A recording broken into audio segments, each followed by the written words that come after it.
I think there's something you should know about me. I just happen to...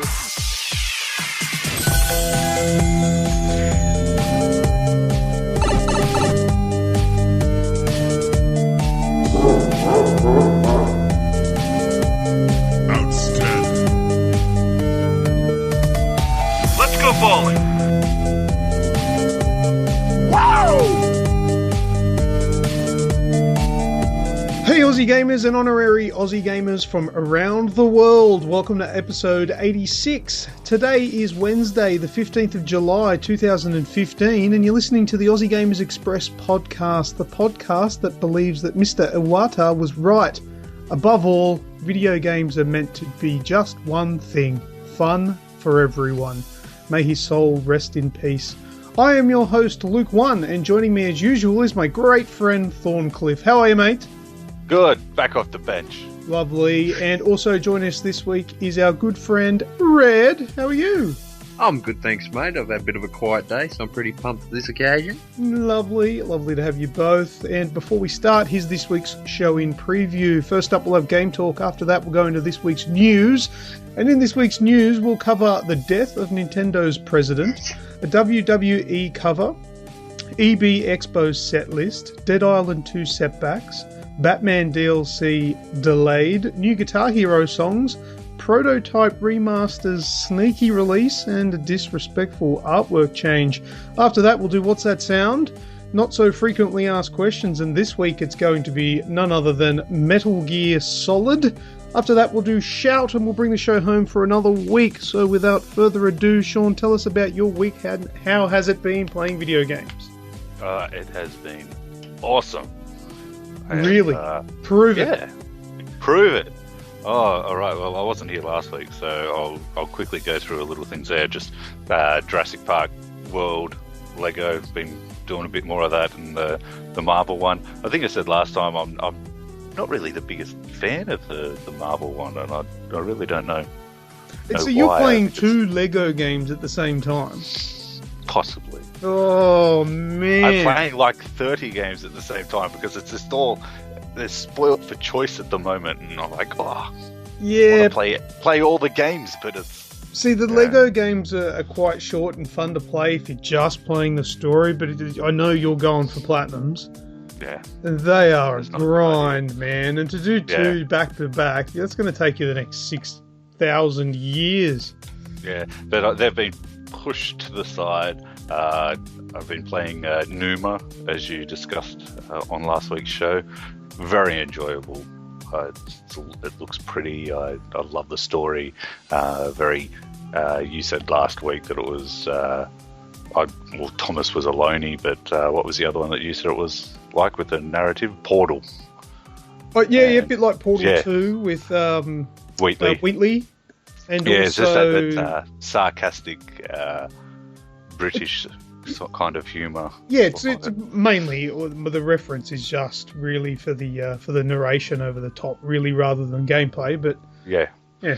But really liking that. We also got our hands on Whispering Willows. Yes. Now I know that you guys have played a lot more of it than I have. I've probably put about an hour to an hour and a half into it. I was discussing this with Red. Like, I don't really know how to explain what it's really like because I don't think there's much out there that really you can liken it to. If anything, if anyone has played the game called Home, it was a PlayStation Plus title a little while ago. It's on Steam as well. It's a very similar game to that. It's essentially a 2D adventure platformer, I guess. Where you essentially just got to walk around, talk to people, find out what you need to do little puzzles, and get to the end. Now, I said at the start of this generation that I was kind of against indie games and a lot of them flooding onto the market, but at present, a lot of the indie games that are out are getting pretty good. Dead set. So I'm really enjoying a lot of them. Like Red, you did Bastion, and really liked that. And Numa, I thought was great. Yeah, and this Whispering Willows as well. It's taking me in. It's getting me a bit more into. Well, I'm getting into it a bit more now, continuing on playing it. But other than that, it's been good. A lot of the ones that are coming out now. Whispering Willows, I've finished it. So it's not a massive game. How long do you reckon, Red, it takes to finish? 3-4 hours? Oh, yeah, maximum of 5 hours. Yeah, so say 3 to 5, depending on what you do and how long it takes you to work out the bits and pieces. But it's not going to be too hard for most people. It's more of the biggest and the best thing about Whispering Willows is just the storyline. I found it really intriguing to find out what happened. Essentially, the story, you've got to find out what's happened to your dad, find him, and along the way, you meet some creative dead characters, and I wrote the review for it, and the basically how I describe it is it's not a scary game, it's more of a creepy game, because you play as a young girl and you can pressing a certain button, depending on what you're playing it on, you'll leave your body. So you'll have an outer body experience and you can control your soul and you can float around, and you use that mechanic to get through small nooks and crannies and possess things and move them around. And while you're in that sort of astral traveling. Yeah, in that astral spirit realm thing there, you can communicate with other dead beings, so other ghosts, and they give you hints on what you need to do and storyline and all that sort of stuff, and you go through it all, and it's overall it's a pretty neat game. There are enemies in there that can kill you. They're not hard to get past. Some of them are annoying more than anything, but it's not a hard game, but it's a game that has a pretty good experience. I liked it. There's some morbid overtones as well. Oh, absolutely. I like it. I like that aspect of it. There's a lot of reading as well. Yeah, it should be noted. Yeah, there's. I don't think there's any voiceover, is there? Like any voice acting? No, nothing substantial. No, it's all just sort of text up on the screen. But mind you, when the text pops on the screen, you're not reading novels. They're just a couple of sentences for each little. Like the dialogue boxes. Yeah, it's not massive. I didn't find any issue with it. I enjoyed playing it, and there wasn't a lot about it that annoyed me, except for the fact that your character must be of some sort of posh British heritage, because she refuses to run inside houses. It's like you're in this like weird abandoned mansion thing. And, she won't run inside because that's rude. That was the thing when I was playing it yesterday. I think Red was on, and I said, can I move any faster than this? No. He's like, are you inside? And I'm like, yes. And he goes, no. No. No, When you're outside, you can run, but that's about it.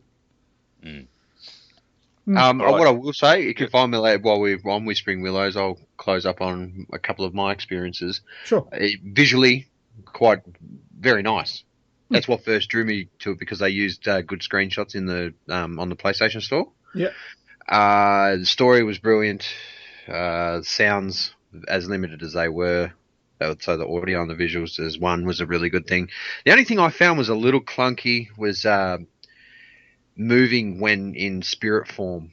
So I found it a lot easier to use the D-pad, and I don't know if you did, Luke. You get up to a stairwell and you accidentally walk past it by a step, and then you've got to readjust, and then you've got to stop and hold down in order to initiate to go downstairs. That was the only thing that didn't feel very fluent about the game. Like their presentation was, it was pretty much as they wanted, I would assume, but the movement was just a little clunky on my end. So. Yeah, when it came down to those fine things, as I did make a mention in the review, where especially when you're in that spirit form, and if you go because you're like a human-sized spirit, like a ghost, but when you would get close to the small crevices, you would transform into like a little flame, and then if you sort of clip the edge of one of those tunnels, it'd stop, and you'd have to sort of readjust and make sure you were perfectly lined with the middle. That was a little bit frustrating, but I think that's pretty much exactly what you're trying to say as well. And, and one reference that you've used that I can't let slip was the Beetlejuice one. You go, it reminded me a lot of Beetlejuice. I'm like, hot damn! Yeah. Me too. Yeah, well, like in the Beetlejuice, the scenes where I think he's in like a doctor surgery or something. Yeah, and And there's all those people there with the weird heads and stuff sticking through them, but they're all chatty, like they're all just talking like, yeah, how you going? Yeah, I'm just waiting my turn, blah, blah, blah. And that's kind of what the characters are like, because they're ghosts, but they're dead. But they still bear the injuries that caused their death. So there's a guy that you'll talk to and he's got like 2 knives sticking out of him. And he'll just be talking to you like, oh, yeah, this is, I was in the kitchen here and blah, blah, blah. I'm like, dude, you've got knives hanging out of you. You maybe want to remove those or something? Tis but a scratch. There was a guy who was actually facing you backwards, but because his head was like broken and facing the other way, like it was, it's just, yeah, it's pretty cool. I would probably give it 6.5. Yeah, I was going with out 7. of 10. Yeah, it's worth a go. It's wow, lost for words. Play it if you want. We liked it. All right, next we had the Clan War was on the weekend. We came last, but we scored points. I thought we were going to ignore that. I played Call of Duty. I was happy with it. If we started on Saturday and all had a good dig straight from the start, then yes. But we left the push, and there was no point to it. So, do you know why we failed in Clan Wars this weekend or this past weekend? Why? Rocket League. Yeah. It's your fault. Next game. It's your fault, Sonics. You're the reason why we didn't play very much Call of Duty, is because we were all stuck playing that bloody game. Yes. But Rocket League. Let's get on to that. It's ruining my life. So get on the PlayStation. Why? How long's the intro go for? 5 minute games. Yeah, it is actually. It's really, really good. I got up to 4 or 5-0 the other day within the first 15 seconds. Against 2? Just the AI. Oh, yeah. That's not really any feat unless you're playing it on the harder setting, were you? No. Oh, yeah, of course it was. Yeah, sure. Yeah. Rookie! Yep, that's it. But been having lots and lots of fun. Batman, I'm now at 70% through the story, so still trying to finish that. I was on the plan until God of War 3 Remastered came out, and over the last day I've put 7 hours into it. And God of War? Yeah. You got it yesterday? Yeah. And you've played 7 hours so far? Yes. I have a problem. It's not just at the dashboard. No. Right. It's been in there. I'm up to now. I'm in the caverns, so the big room with all the blocks going through it, and there's the guy hanging in the center that you've got to get to. Right. So I've killed. So I've got the boots.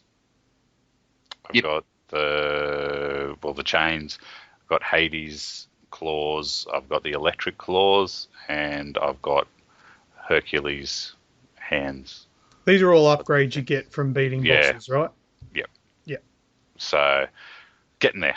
I should have it finished tomorrow. Is it everything you wanted, man? This is it was. It is. It's everything that I wanted. It looks fantastic.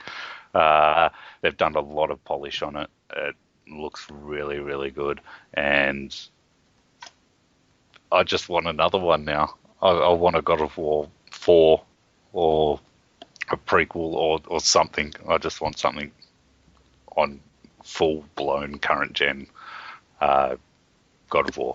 New experience. Yeah. Why, Sean? Why is it good?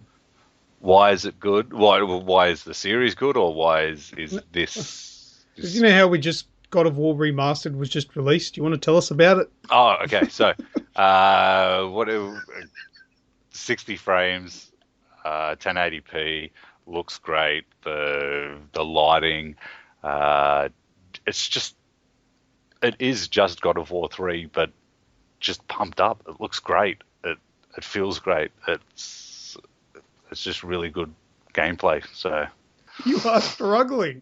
yes, I just don't even know how to put it into words. It's All right, just well, I played it for a little bit, and Yeah. the first thing that I noticed, because they're all sort of going up and up, oh, it's 1080p and 60 frames a second. The first thing I noticed was this is not 60 frames a second. And I was sitting there watching it thinking, oh, well, what's going on? They've got all these claims. And then as soon as the cutscene finished and it goes into gameplay, that's where you get your 60 frames from. They've not done anything with the cutscenes. The cutscenes are still capped at 30 frames. And but they have been gone to 1080 though. yeah, well, that's just upscaled, isn't it? No, but it looks like they've fully redone the cutscenes because of the lighting and the reflections and all that kind of stuff that you actually see in it. It looks like it has been fully done. Like, well, when you're playing, like you get into the river Styx when you're in Hades, and you can actually see through the water at the spirits that are coming out to get you, where that wasn't evident in the last one. Really? Do you know that, or you just think that because it looks nice? No, it is that. Okay, cool. Because it was more like a greyish shimmer of a water. As you're running through corridors and stuff like that there, or when you get a cutscene where it'll like kind of zoom around a corner and it'll show you the monster that's coming towards you, you'll notice that the marble in the floor is actually reflecting the roof. Yeah, but they're not cutscenes per se. But there is well, it's evident in the other cutscenes as well. Yeah, okay. Because yeah, all of the actual, it's in engine still, but all the cutscenes that I encountered in the parts that I played were still 30 frames a second.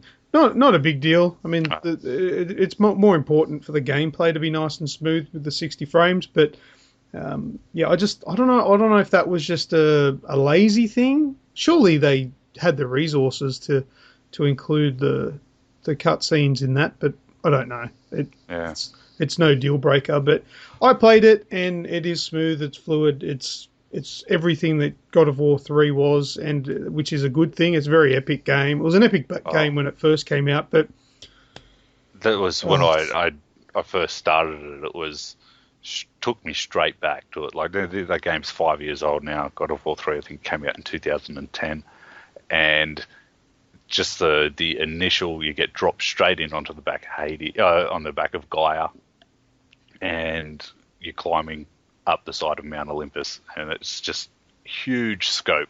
And as you get further on into the game, and like you fight Kronos, who's another Titan, and it's the same there. Like there's bits in there that you can hardly see Kratos on the screen, but you know he's there because you're just swinging your chains around. They're all on fire and stuff as you're battling the guys as Kronos comes in to like slap you off his arm and stuff like that. And it's just massive scope. It's brilliant. what do you reckon, Red? I've put about an hour in, mate, and so obviously I've engaged Poseidon as I've run up Gaia to get to, well, you don't reach the peak of Mount Olympus there, but obviously on the way up Mount Olympus.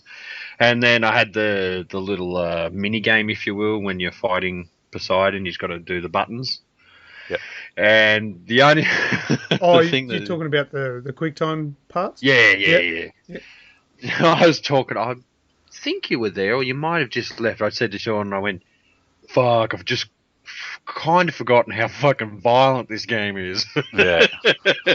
So I'm just stoked to be in amongst it again, because I probably cheated myself out of a proper playthrough of it back in the day and just rushed through it because I borrowed the trilogy off my cousin, I think it was, and we just sat down and played it for 2 days. But now I'm going to have a good experience with it on the PS4.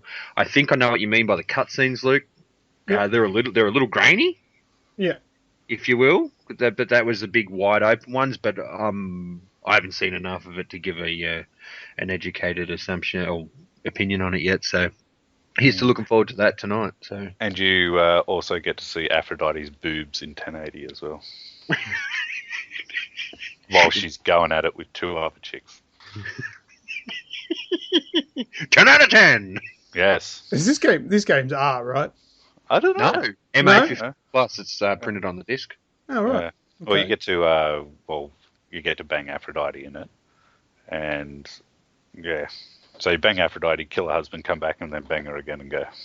And Sean, you were saying something about he can now open up the crate. Yes, thingies. the crate thing. So I'm pretty sure I haven't gone back and had to look at it now, but I'm pretty sure that there was a meme online going around that said can like do all this awesome stuff, kill gods and all that, but struggles to open a chest.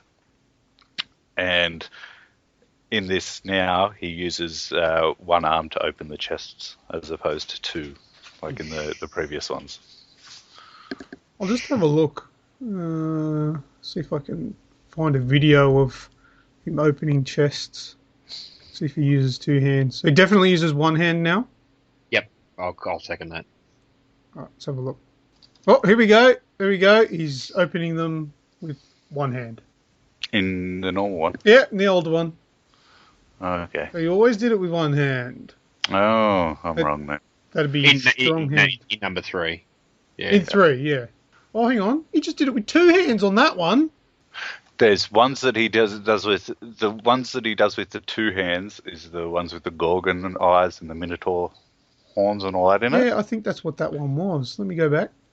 Let me get a replay. Yeah, that's 2 hands, and that one had a Gorgon eye in it. Yeah. Let's have a look at another one. Yeah, that's a Minotaur horn, so that was 2 hands. 2 hands again for a feather. Yeah.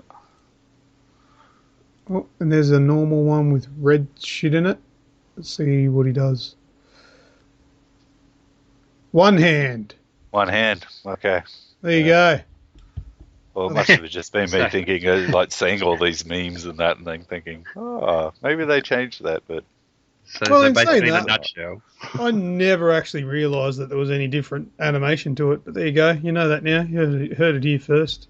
In a nutshell, for nothing important, you use 1 hand, but for something that's worth it, you use 2. Yeah, that's it. Just want to get it open that much quicker. Art imitating life.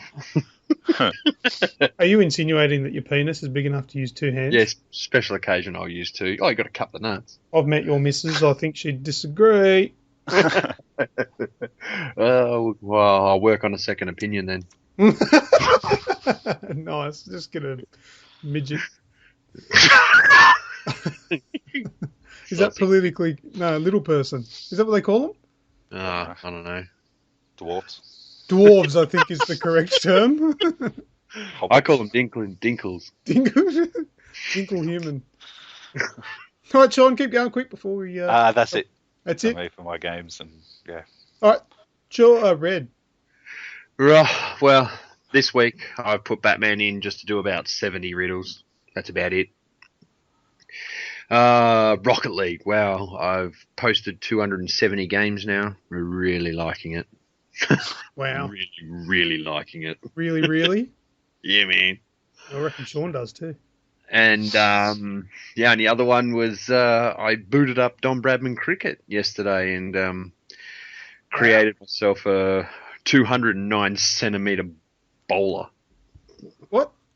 A 209 centimeter. It's as tall as you can make them in the Oh, game. tall as in high. Yeah, he's huge. And just rip in the fast balls. So I'm having a little bit of fun with that. I guess I'm probably being prompted by watching the Ashes on TV, and they can't win a freaking game, so I may as well do it on the PlayStation. Is the Ashes on now? Yeah, we lost the first test in 4 days. It's over in the UK, so we get it on Gem, and it starts about 7:30, 8 o'clock of a night time on TV. Right. When you walk out on the field, is there somebody in the crowd that goes, "That's a huge bitch"? I don't know, man. He's massive, and he just towers over the keeper, and he's got a big, dirty red beard. Yeah, that's my week in a nutshell. We've basically covered everything previous. Yeah, I don't think I'm going to have very much to add. Rocket League, Whispering Willows, God of War, Clan Wars. I just wanted to just quickly discuss, have you guys had this issue with the PlayStation 4 where there'll be an update for a game, but the console won't tell you that it's downloading it? Yes. Because Yeah, it just automatically does it, doesn't it? yeah, but it doesn't actually put it in your download list. Oh, So, like it happened today, I've got the Awesome Level Max DLC for Trials Fusion, and in the store it said that it was downloaded. It didn't give me the option to click download because, okay, it's downloaded already, whatever.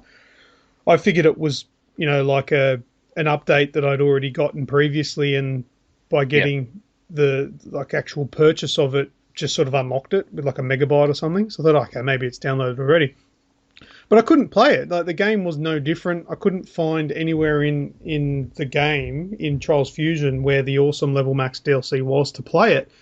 And it was doing my head in. I asked you guys what version you guys had. The latest one you installed was the same as mine, 1.13. And just out of the blue, while I was mucking around on the console, all of a sudden it just went bring, and it showed up that it was downloading a new update for Trials Fusion. I thought, oh, well, there you go. That's what I'm waiting for. And it's about 5 gigabytes roughly. But once it did its preparing download thing, once it had finished, it showed up showing that it had already done 3.5 gig. And I know for a fact that it hasn't downloaded 3.5 gigabytes in the 5 minutes that I was sitting at the console. So yeah, it was downloading it, but wasn't telling me that there was an update. interesting. It's done that before, just it wasn't so obvious this time because I was actually trying to find the content. But yeah, there you go. Just keep that in mind, anyone. If you have any issues like that, it might be downloading a new update. It just hasn't put it into the download list yet. The only definitive way of checking that would most likely be going to pressing options on the game and checking information. Because it's got to download. None of that either. Didn't work. Oh, snap. Yeah, I tried all that. I went to check for update. Told me that the most recent one was already updated, was already installed, and all that sort of garbage. Yep.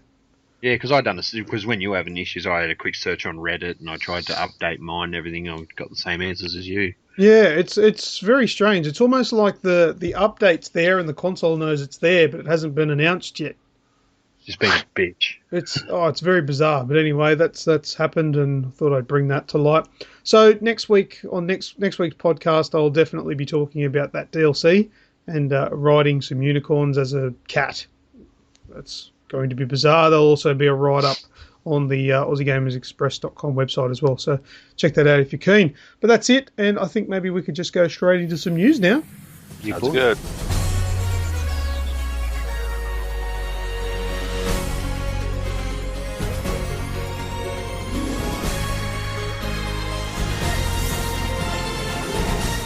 Okay, first up, Nintendo President Satoru Iwata dies at 55. This was a big loss, and I think a bit of a shock to a lot of people. Now, obviously, the Nintendo guys all sort of knew something was going on, but Iwata sort of just disappeared into the background, and I think he tweeted not long ago saying that things were going all right. Obviously, that's not the case because he passed away on the 11th of July this year, 2015, so just this week. And that Nintendo tweeted saying that they deeply regret to announce that President Satoru Iwata passed away on July 11th, 2015 due to a bile duct growth. Now, I think what they mean there is I think he had some form of cancer. And he may have had an infection after, because I think he had an operation on the bile duct to have it removed, and I think he got an infection, which is very easy to do when you're undergoing treatment for cancer, and I think that's what ultimately took him from us. But that's a very, very sad day for Nintendo and gaming in general. It's emotionally impacted a lot of people, hasn't it? Yeah, I mean, I was upset when I heard what had happened, and I don't know the guy personally, but we both share a very common interest, and that be video games and also Nintendo. I'm a big fan of Nintendo, and a lot of what has happened through the years with Nintendo is because of Mr. Iwata and his choices. And as much as I guess the Wii U hasn't been seen as a massive success. I still love the thing. I love the games that are coming out on it. I'm very impressed by it. Well, I think he was the one that started the whole Wii kind of thing. Yeah, like, with the release of that. But the Wii was it was massive. Yeah, but he was there for quite a few things because he's been with Nintendo since the 80s. Oh wow! He's been there for a very long time. It's only just recently that he's sort of obviously come up in the food chain, but. I've got a little bit of information here that I'll read out about him. So, Mr. Iwata first joined Nintendo's HAL laboratory in the 1980s, where he worked on games like Balloon Fight and Earthbound. Everybody who's a fan of Nintendo knows what Earthbound is. He became a director of the company in 2000, and in 2002 he was appointed as only the 4th president of Nintendo when he succeeded Hiroshi Yamauchi. And Yamauchi died in 2013. And if you remember Sean, because I don't think Brad was on the podcast back then, but we actually had a bit of a tribute to him back then, Mr. Yamauchi when he passed. Yep. So he died September 2013, and Mr. Iwata took his place. So, Mr. Iwata, you will be sincerely missed and rest in peace. There's actually a petition going around online at the moment to get an amiibo made for him. So I put the link up on the page and that. And yeah, that'd be all right. That'd be funny. Yeah. I've signed it and yeah. How do you electronically sign something? Just fill in a form? Yeah. Right. Yeah. Yeah. It's one of those change.org things or something like that. Yeah. Yeah, so that's a sad week, and I think we're yet to have a successor. I haven't heard anything about somebody taking his place, but it'll be big shoes to fill, though. He was always a fun guy to watch him do the. Have you seen the unboxing that he did of the Wii U? Yes, I think so. Yeah. He's just like he just reminded me of a cute grandpa. Yeah. Because he's opening it up and he even says, he goes, "Oh, you have to forgive me, this is my first time taking this out of the box." And he's like a bit confused as to how the packaging opens, and he gets it open and he holds it up to the camera very proud, like, "There you go. That's the Wii U." And I'm like, yeah, good on you. So funny. I could just imagine one of my pops doing something like that. But yeah, there you go. That's it for that one. Who's got the next piece of news? Go on, Red. Warner Brothers and their delays on Batman Arkham Knight DLC. Because we'll touch on what we're talking about earlier, Luke, after this. But they've delayed the DLC on the PC until the PC is in a complete working state, or PC port is in a complete working state. So what's the one that just come out? The Batgirl? Yeah, Batgirl DLC. Yep. DLC is unavailable to date on the PC, and they reckon there's going to be a big update later this week, but we'll wait and see. And rumours have surfaced that 2 anonymous quality assessing staff who supposedly worked on the game at Warner Brothers said they knew it was in a horrible state but decided to release it anyway. Ooh, bad call. Bad call. You'd think they would have learnt after getting sacked from Ubisoft. Ubisoft and Bethesda. DICE. They went from Battlefield 4 to Unity and now to Batman. These QA testers aren't getting a job again. But we were talking about because the DLC is up on the PlayStation Store, but unavailable to download. Correct? Yeah, you can't buy it. Like this was my experience. I haven't looked into it further, but I went onto the store today to see how much it was, because I don't have the season pass, and it just says not available. Yeah, it says, I went into the actual part that said not available, and it says this is available to download for season pass holders. So if I'm reading into that correctly, if I'm not mistaken, you have to buy the season pass if you want to play that. They may release it later, purchasable separate, but at the moment, that's how you got to get it. because I can back that up because I'm sitting on here on the store at the moment, it's still unavailable to me also. But Battlefield Hardline, they dropped their first map pack probably 3 weeks ago now, and I was interested in it. I had $35 in my PlayStation wallet, and I went in there to try and download it, and it wasn't available to those who that aren't premium members yet. So I'm like, oh, that's gay. And I'm like, all right, well, how much is it to become a premium member? Because I'm really interested in this right now, and I'm quite impulsive. And it's $79. Went jog on, and now I've lost complete interest in it, and I won't buy it. I actually deleted Hardline to make way for God of War today. I think that's a really poor marketing campaign there, because not only are people who buy the DLC separately getting punished because they're paying a little bit more, but I guess that's the convenience thing. Buy it all at once and you get a bulk discount. That's fair. Okay. Everywhere does that. But now they're even delaying it, so you can't purchase it outside of the season pass, or almost forcing people to spend that extra money. They may not want the other DLC. They may only want to try the first one.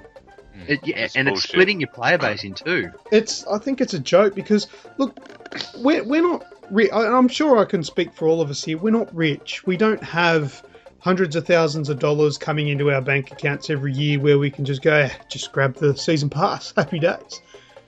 We're cautious. We're your typical Aussie battlers, I guess. we're trying to earn a buck, and we like video games, so we think, all right, there's some DLC coming out. I can't really afford $60 after buying the game to outlay again on the season pass, but maybe I can afford $15 when the first DLC comes out, and I'll pick that up. And if it's really good, then the next one comes out. Yeah, I'll save up for it, and I'll be able to get the next one. In the long run, you may spend more, but it's like a payment plan. You get to pay it off bit by bit. Whereas they're taking that ability away from people if they're delaying stuff like this. I don't know if it is a delayed thing or if it's just because it's only just come up on the store today. But either way, it's not real fair. Well, that's exactly what I do with the Telltales. Yeah, you might not be able to afford it. Yeah, I don't have $40 right now, but I've got $8. Yeah, that's it. And you buy them episodically. And you're going to pay a little bit more in the long run, but it's spread out and it doesn't hurt as much. Yeah. Well, I've done that with the COD DLCs, as well. I paid them individually. But they're taking that option away, and it's because they're trying to funnel you into paying for the whole thing. Because if you've still got the choice of not to buy the rest of them, but if you get the season pass, tough luck, you've got them all. Remember the good old days when the games were full on the disc?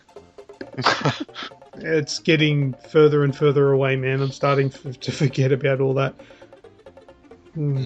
Yeah, but look, I mean, they could never get away with that sort of shit back on the Nintendo 64, could they? No. They needed to buy another cartridge. Well, that's it. They'd have to hand out another cartridge. Actually, believe it or not, there was an issue with one of the Nintendo 64 games. I'll give you a quick rundown for it. I think it was like Donkey Kong or something like that. They fucked it up, and it had a massive bug in it where it would, I don't know, crash or something like that. So they actually had to ship it out with the expansion pack, the expansion memory pack. Do you remember that had that thing? Oh, yeah. You can upgrade the memory in the front. It was like an extra whatever, and it'd make your games run better. They actually had to ship that game with it because it didn't work without it. So it cost them a fortune. Take my fucking hat off to you. It was Donkey Kong 64. Oh, was it? There you go. Good memory. Yeah, so... Awesome. You could get away with it back then, but it was only a close call. You couldn't do an over-the-air update. Doesn't happen. Or we'll just ship the game and then you turn it on. 40 gigabytes. Update. Fuck. We can't fit the whole game on the disc, so we'll just put a DRM on it for you to download it when you get it. Yeah. All right, let's move on. Who's next? I got lost. Was that? Oh, go on. Guitar Hero Live has added more songs onto their things now. They're more ones that the younger generation will know, but I think that yous might know a couple of them. So they've got One Republic, Counting Stars. Don't know that. Oh, wow. Paramore Now. Oh, yeah, cool. The Mowgli's, San Francisco. Cypress Hill featuring Tom Morello, Rise Up. Nice. Asking Alexandria, the final episode. Yeah. The Vines, Metal Zone. Yeah. Wolf Alice, Moaning Lisa Smile. Okay. Disturbed. Which Which one do we want? Oh, damn. Sickness? Yeah, Or South Fists. yeah, down with the sickness. The sickness! Woohoo! Yeah, because they got Stupefy on another one. Oh, Stupefy's Yeah. good, Yeah, and that was really that cool. was sick. Yeah, for the Sickness album. Yeah, Oh, yeah. I'd love to see 10,000 Fists as well. That'd be pretty cool. On there. Well, that's the only TV song I like out of that list. Yeah, TV on the radio. Lazare and Foster the People Coming of Age. Oh, wow. Yep, that's the only one on that list. Well, there you go. When's this game coming out again? October? Is it? Oh, Yeah, okay. there's only one thing that's less exciting than that, really. What's that? These nuts. Walked into that. Got him. You did get me. All right, douchebags, next piece of news is more delays for Dead Island 2. Dead Island 2. Who was it that said today in the chat that they don't give a shit? Weeksy or Nick? No, Weeksy cared enough to post that big thing. No, probably Nick. Yeah, it was Nick. probably Nick. Nick, I know, I think I said it to you last week as well. I'm going to say it again. Eat a dick, Nick. The fucking Fucking grommet. awesome game, man. I'm looking forward to this game so bad. So I'm a bit disappointed about this, and I'm a little bit scared. But it may open up for some good things, though. So listen up. Spec Ops: The Line developer Jaeger have been punted by... Who is it? Deep Silver. Deep Silver, that's it. Thank you. I don't know why. They haven't really given any indication as to why it happened. I guess probably not meeting targets, quotas. The game's not working properly, and they've got no idea what they're doing, which is weird because Spec Ops: The Line was such a good game. It worked pretty flawlessly, and it had a really good story as well. But anyway, they've given the following statement. With Dead Island 2, Deep Silver has always been dedicated to delivering the sequel that Dead Island fans deserve. After careful consideration, today we announced the decision to part ways with the developer partner Jaeger. We will continue working towards bringing our version of Dead Island 2 to life, and we will share further information at a later stage. So, yeah, I don't know why, but I'm hoping it's because they're going to get somebody else, maybe like Techland, to finish it. Well, Techland did. Dying Light and the original, that's right. Yeah. So, But Deep Silver is split with them. Well, that doesn't mean that they can't no, get we're back in on love to- with them. yeah. It'd be good to see, actually, because the way that they did Dying Light with the zombies and all that kind of stuff, I think it'd be very... You'd be near begging them to come back. Yeah. Yeah, I don't know. I would love for them to come back and do it because they've shown what they can do with Dying Light, and I think that they would make a really good game of it. Considering it's essentially exactly the same game, it's just a different approach to the setting and the overall feel of the game. Yeah, Maybe a they little might bit more chuck in. RPG. They might chuck in that free roam thing. We can jump up and down and climb parkour stuff. That'd be sick. But yeah, it would gut me if they canned it. Because we actually played the alpha of it at the Expo last year, and it didn't seem too bad. No, it played okay, but that's probably just a real small portion of the game. It's probably the rest of the game that's not finished or broken or whatever. Because they'd never let us play it if it was absolutely rubbish. No.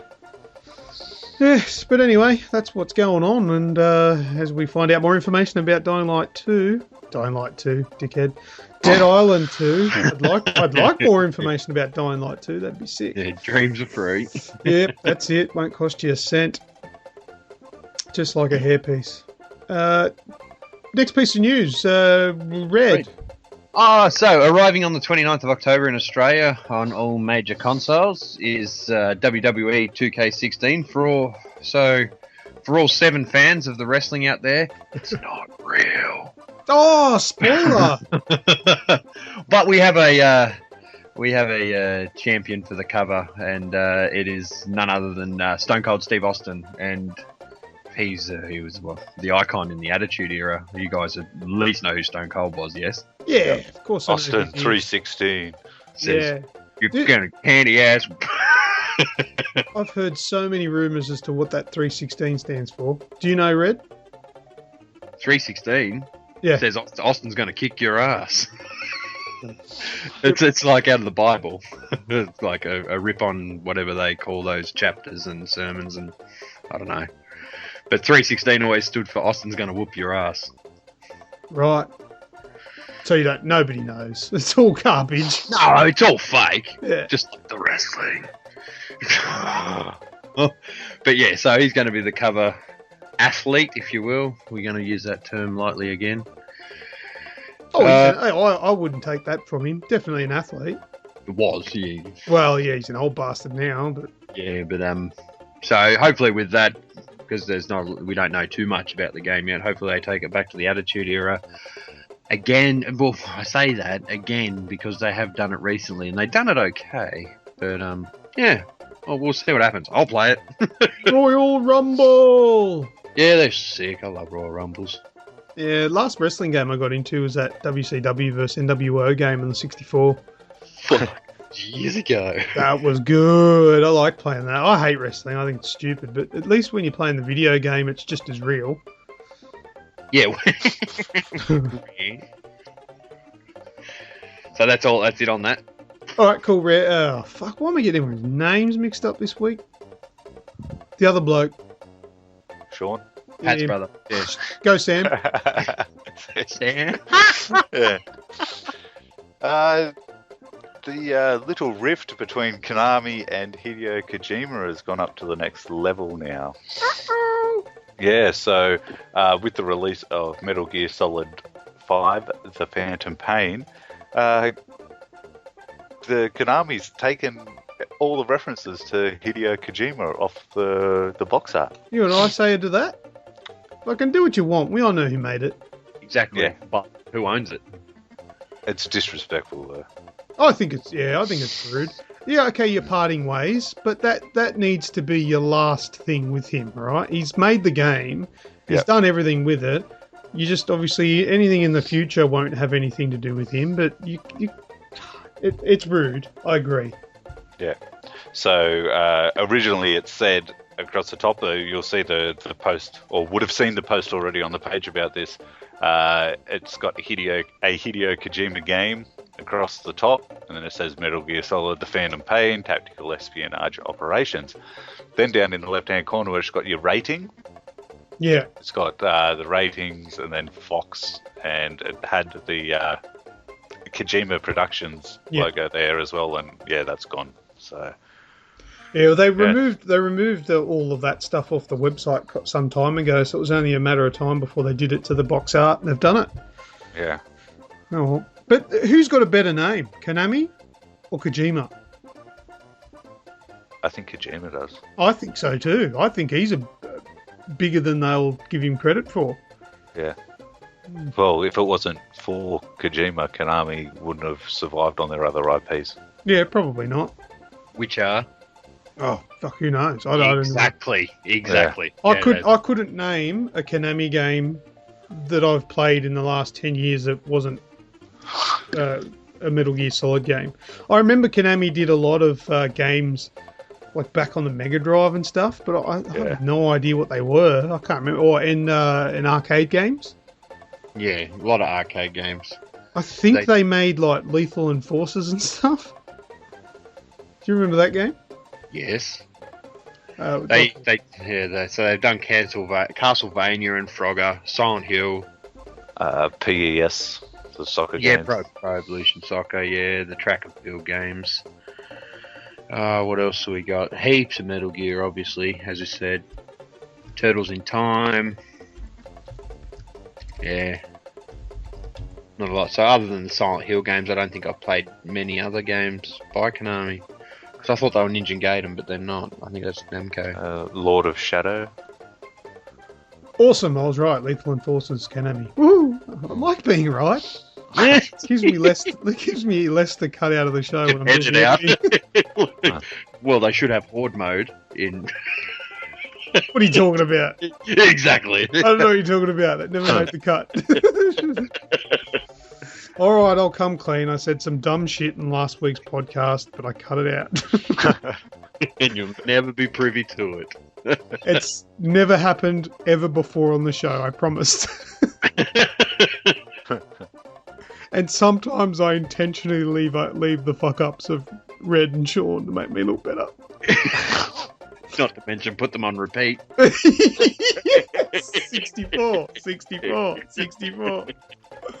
Well, that's what happens when you're in charge of the editing. Red dong. Red dong. Yes, that one as well. Oh, very good. All right, what were we talking about? No more Kojima name on Konami. Gotcha. Yep. All right, my turn again? Yep. Oh, right. Next up in the news, Prototype and Prototype 2 bundle has just all of a sudden appeared out of fat air on the Xbox One. Have you guys heard anything about this bundle being remade for current generation? No, and I'm busy. I only downloaded it on the PS3 last night. Yeah, well, that's funny. Like, coincidentally, I played it last week and I was talking about it on the podcast. I didn't do that knowing that it was coming to the new consoles, but it just sort of popped up today, and I'm like, what the hell? Because I was just on the Xbox One store, as I do, perusing it, just seeing if there's anything interesting, and I saw it there, and I was like, what? So it's there, $69.95 for both games. And there's not a lot of information. It doesn't actually call it a remake or remaster. No, it doesn't. It just says Prototype and Prototype 2 something bundle or whatever. So I don't know if they've just ported it across or just upscaled it or whatever, but I don't know. It's there and it's $70. I don't know if it's worth $70. No way. That'll come down on a sale, but You'd have to think, wouldn't you? Seriously. yeah. Maybe they couldn't come to some terms or agreement with the backwards compatibility and thought, fucking rightio, we'll just put a port up. Yeah, and not tell anyone about it. Let's just put it up on the store and hopefully people find it. It's, I don't know, very, very bad. Who's the marketing company? Yeah. Obviously not your brother. What's his company called again, Red? Fresh branding. Yes, that's it. Yeah, That's the one. check it out. Well, yeah. Obviously, we would have known about it a bit better if good old Jackson had been in charge. Good on you, Jackson. I don't know if you listen to this, but if you do, you're a legend. Thank you very much. But yeah, that's out now. So if you're a big fan, it's coming to the PlayStation 4 as well, but it's not up on the store yet. Until July 23. Oh, is that a fact? Yes. Oh, Well, it's what the news states here, so yeah. Yeah, right. Okay, well, it's coming soon then. Out now on the Xbox One, just in case you didn't know. Red? No. That was my last piece of news too, hence why I chimed in. Gotcha. Sean, what do you got? I've got a lineup for stuff coming to the EB Expo this year. Tell us about that. So EB Expo will be the 2nd to the 4th of October, which is the long weekend. Yeah. And coming exclusively to the PlayStation 4 stand, Star Wars Battlefront and Call of Duty Black Ops 3. So no one else. Now this is interesting in the fact that Call of Duty and Battlefront, Battlefield usually have their own big separate. Yeah, that's right. Things, which kind of makes me feel that like nearly half of that back section under the big dome will be Sony. Yeah, probably. Because unless they're going to run it like they did 2 years ago before the release of the PS4 and the Xbox One, where they had like the massive double-storied ones. Oh yeah, that could be as well like that. So yeah, Star Wars Battlefront, Call of Duty Black Ops 3 exclusively to play on the PlayStation 4 stand. Also in the lineup we'll have Assassin's Creed Syndicate, Rainbow Six Siege, Guitar Hero Live, Just Cause 3, Battleborn, and Uncharted the Nathan Drake collection. Bethesda will be showcasing Fallout 4 And also to experience, I'm guessing this is the Xbox stand, will be Tom Clancy's The Division, Halo 5 Guardians, and Rise of the Tomb Raider. But isn't Halo 5 Guardians going to be out by then? Or just after? No, I don't think so. Oh, okay. When's that out? Yes, they've also confirmed we'll have the usual PlayStation, Xbox, Nintendo, Activision, Bandai Namco, Bethesda, Electronic Arts, Square Enix, Ubisoft, and Warner Brothers. Heaps more coming. They'll have the big Skylanders stage, and Disney Infinity 3.0 will have their own big thing, and also Just Dance 2016 will also be there. So they have another song to get stuck in our heads. So. Up all night to get lucky. Oh, Yeah. you were close, And Sean. I'm so happy. Halo 5 Guardians is out on the 27th of October. Oh, okay. Remember when Drive Club was meant to be out just after the last year's Expo? Yes. Funny stuff. Anything else? No, that's it. No, that's it for news. All right then. Well, let's go into What's That Sound? That sound. Time we stop, children, what's that sound? Everybody look what's going down. All right, last week's What's That Sound? We did get a winner, I think. Oh yeah, but I think it was Nick. Yeah. A couple of people tried, but I don't think anybody got it. You know what the really funny thing is? Ben Martin's going to get his name on the show again, but Ben has entered, and he thought it was, I think he said Call of Duty or something like that. Either way, he was wrong. And he goes, "Oh, I know that sound. I know I've heard it. I know I'll be annoyed when I find out what it was." The funny thing is, He was probably playing it at the time. he was playing it at the because I saw him on my friends list, and he was playing Destiny. That sound last week was the bounty mission select. So when you go up to one of those bounty markers, that's what the sound is. He was playing it. Oh, it was so funny. Made me laugh. Had to mention it. It's good on you, Ben. You're in the podcast again for a few weeks in a row. All right. Do you want to hear what this week's one is? Yes, Yes. please. It's going to be hard, I think. I have no choice here, right? Do you hear it? Oh, is that it? Oh, I've got more, but I just wanted to show you that little bit first. Any ideas? Oh, no, it's something British. All right, have another listen to just that bit. I have no choice here, right? I have no choice here, right? It sounds like Unity because for some reason they've all got British accents in free. All right, have a listen to the whole thing. I have no choice here, right? This virus threatens the entire bloody world. Is lost either way. Oh, you beeped something out. I did beep something out. I don't know. One more time. I have no choice here, right? This virus threatens the entire bloody world. Is lost either way. Virus. I have no choice here, right? Something with a virus in it. No, it's not. No, that's not right, is it? Well, anyway, if anybody If it's say virus. this week's What's That Sound is, then please send us a private message to our Facebook page on Aussie Gamers Express, and if you're correct, or even just have a crack, I'll shoot you across a free game. Actually, did Ross Mark get it right? I think he did. Did he? Or am I imagining things? I'll soon enough tell you. No. Nah, I don't think he did. No, me either. No. There's more. All right, well, I guess it's time for a not so frequently asked question. All right, this week's not so frequently asked question is about the Metal Gear Solid franchise, game series, whatever you want to call it. So without further ado, let me go through the first one here. Solid Snake, the main character of most of the Metal Gear Solid series, was designed based on 3 significant actors. Do either of you guys know who that may be? Kurt Russell. Kurt Russell is... Kurt Russell, basically they took his mullet and his eye patch from Snake Plissken in Escape from New York.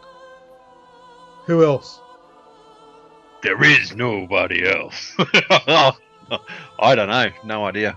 Chuck Norris. Not Chuck Norris, but very, very good answer, though. The body supposedly came from Van Damme from like back in the Bloodsport days. Oh, yeah. And one last one that I had no idea. I don't even know if this is true, but apparently this came from one of the developers. Christopher Walken. Will you know? Yeah, I was about to say, you're going to get 10 points for whoever gives me the best Christopher Walken voice. Go, Red. Well, you know, when they approached me to do Snake Plissken, I said no, but Solid Snake was right up my alley because it was solid and like a snake. That sounded like homosexual Christopher Walken. Go, Sean. No, I'll be fine. No, there's no choice in the matter here. Go on. Big bag man. Now, you need to understand that I was used for Snake Plissken because I have a very small penis and they could use the textures correctly to make that in the game with a box. It was solid. Wow. They're both terrible. Well, Put me in that box with you? Fuck. here's my impression. You're talking to my guy all wrong. It's the wrong tone. Do it again, I'll stab you in the face with a soldering iron.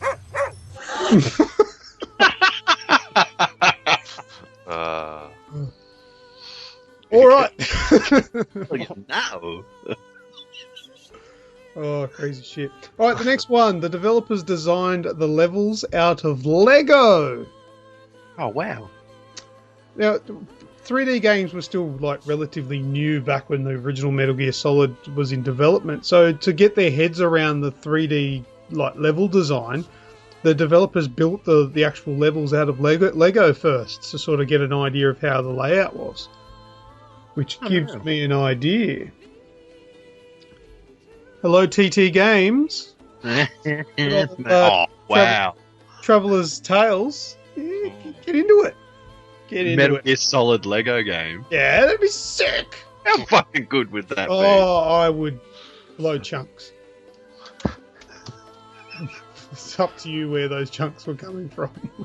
Coagulated spermies. No! Yuck. The next one. There is yet another way to beat Psycho Mantis. Have either of you guys played the original Metal Gear? On the Yes.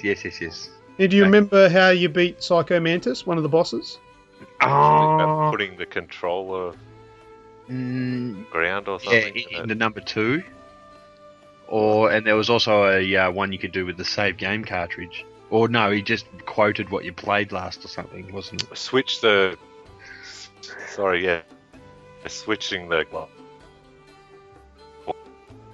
the controller ports, yeah. Oh, you're Skyping out like a biatch. Yeah. Oh, glad it wasn't me. Yeah. No, well, look, yeah, you got there kind of in the end, but there is another way. So this boss fight was famous for the player being told eventually, or if you didn't know already, to plug the controller, because back then there were actual cables to plug into your console rather than just Bluetooth.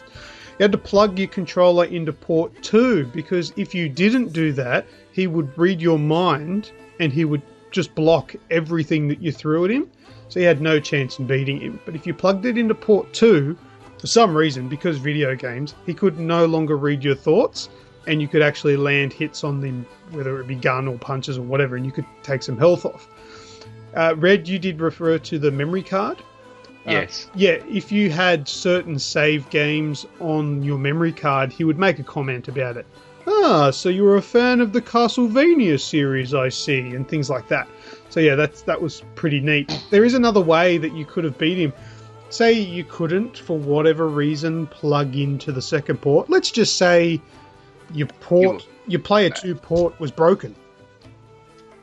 if that was the case, you could never progress any further than the game. So they put another little secret-y sort of way around it. So if you refused or couldn't change it, Colonel Campbell would eventually come up through your Kodak and tell you that there were two statues laying around in the level.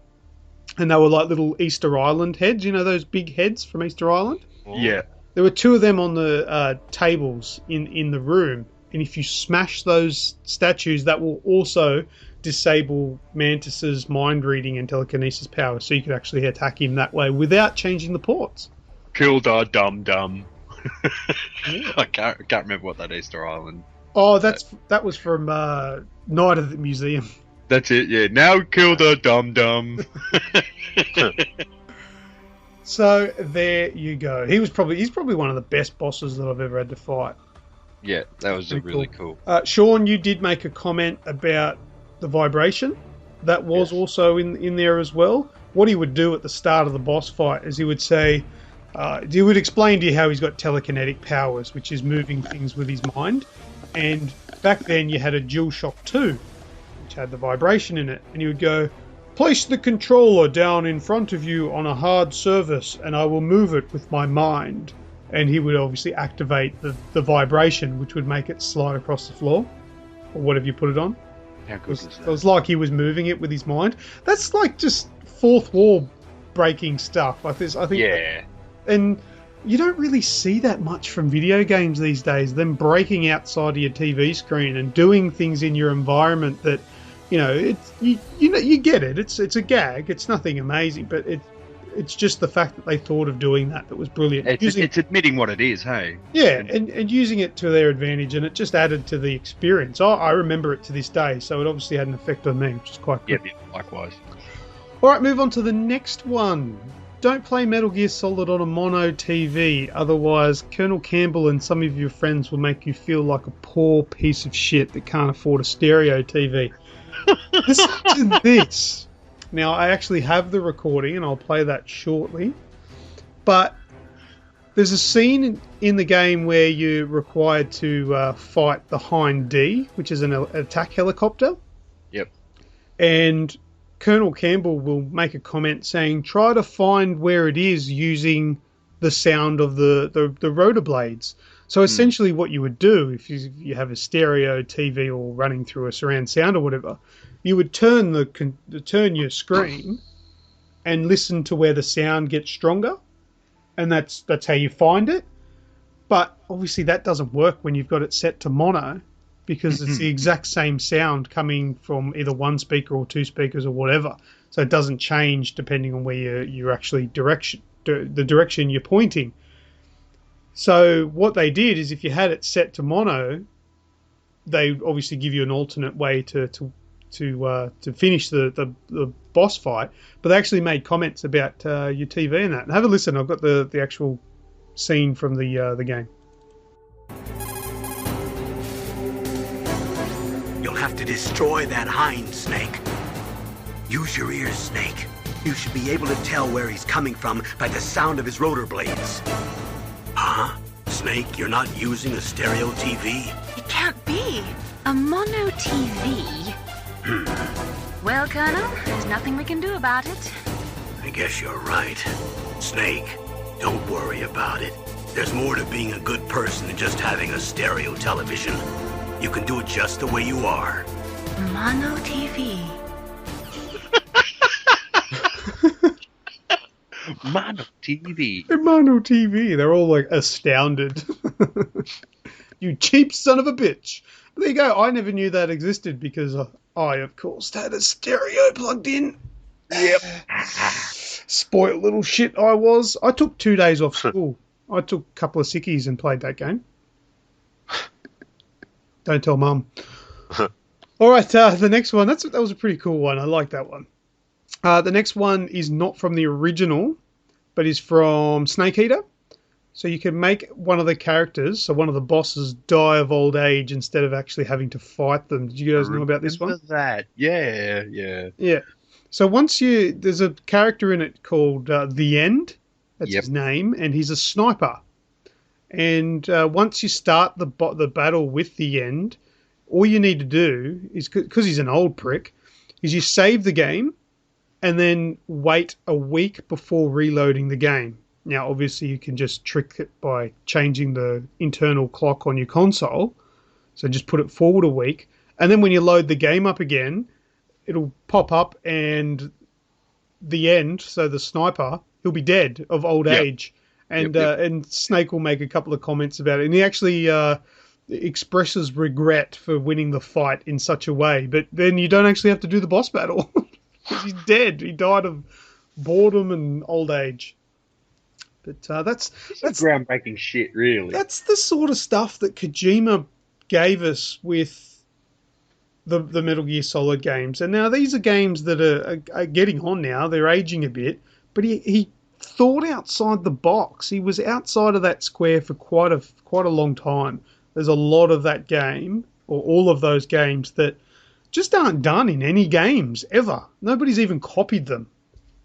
It's a bizarre thing, but the Metal Gear Solid games, look, for the very longest time, the Metal Gear Solid, the original one, was my best game of all time.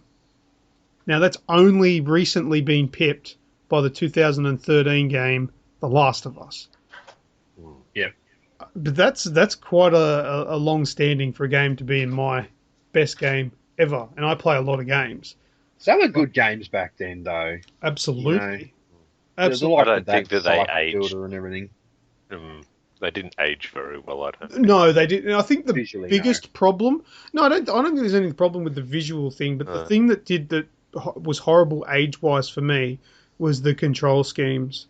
Yeah. And even camera angles and stuff like that. Yeah, but even with Ground Zeroes, I think the controller schemes are just different to every other game. I think that's because the standard format controls in Japan are different to Northern America and the rest of the world. Yeah, they got three hands. So I think that's kind of why they dated the way they did, because all of other games that we've played use a pretty standardized format, whereas the Metal Gear games are pretty heavily influenced by its Japanese heritage. That's what hurts it for me. Yeah, I got the Metal Gear Solid collection on PS3. Yeah. And I think I got it and took it back and swapped it within the certain time you're allowed to swap it in, because I just couldn't do it again. I was excited to get it. I thought, yeah, I loved these back in the day, and I put it in. I just couldn't do it. Yeah, I didn't play it, but I kept it just for old time's sake. But just a quick mention as well. Also, in the very first one, you had that key. There was a key that you picked up, and you needed 3 of them, and you had to work out where the other 2 were. But if you obviously you need to work it out. There's not 3 keys. There's 1 key, but that key transforms depending on the temperature that you're in. So to get through one doorway, you have to go out into the snow, and then the key will transform. So if you check your inventory, it'll be a different key. But then you've got to quickly run to where you need to go before it heats up. And then obviously the next key would be you'd have to go into where all the furnaces were for the temperature to rise, and the key would change again. Stuff like that. That's smart. Smart thinking. Well done, Kojima, and the Metal Gear Solid franchise is fantastic. But that's the end of Not So Frequently Asked Questions for this week. So if you guys have got nothing to add, let's go into Shout! Shout! Let it all out! Right, first and off the rank, if you will. Ross Mark, he messages today and flicked off a couple of Black Ops 3 beta codes that you guys are going to use. Yeah, thank you very much, Ross. I really do appreciate that. That's really very thoughtful. But, yeah, because I really want to play the beta, but I don't pre-order games. You don't pre-order games, huh? Because that's what Sean said. Oh, Red, have you got your beta code? I went, in a couple of days. Because I will go pre-order mine. But no, that was very thoughtful for him to offer it to us, and we do appreciate that. They will definitely be used. For sure.